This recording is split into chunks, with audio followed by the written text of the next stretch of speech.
বৃহত্তর ইসরায়েল বলতে আসলে কি বোঝাতে চাইলেন প্রধানমন্ত্রী নেতানিয়াহু? তার এক বক্তব্য নাড়িয়ে দিয়েছে অন্য একটি মুসলিম দেশের ভিত।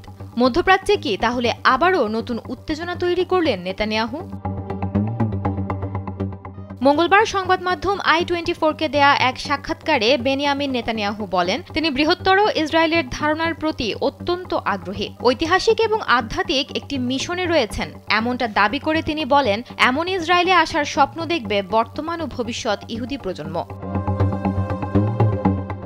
ইসরায়েলের রাজনীতিতে ব্যবহৃত এই শব্দটির শিকড় বাইবেলের কাহিনীতে। ধারণাটি বাস্তবায়িত হলে ইসরায়েলের মানচিত্রে যোগ হবে অধিকৃত পশ্চিম তীর, গাজা, সিরিয়ার গোলান হাইটস, মিশরের সিনাই উপদ্বীপ, এমনকি জর্ডানের কিছু অংশ।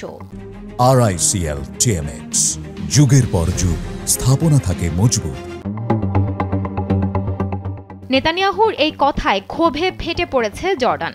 বুধবার দেশটির পররাষ্ট্র মন্ত্রণালয় তীব্র ভাষায় প্রতিক্রিয়া জানিয়ে বলেছে, এটি শুধু উস্কানি নয়, বরং জর্ডানের সার্বভৌমত্বের প্রতি সরাসরি হুমকি।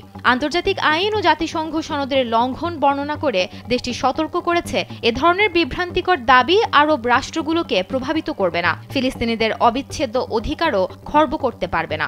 জর্ডানের অভিযোগ, ইসরায়েলি সরকারের চরমপন্থী অংশ এই ধারণাকে ব্যবহার করে সংঘাতের আগুনে ঘি ঢালছে, বিশেষত গাজা ও অধিকৃত পশ্চিম তীরে সহিংসতার চক্র দীর্ঘায়িত করতে।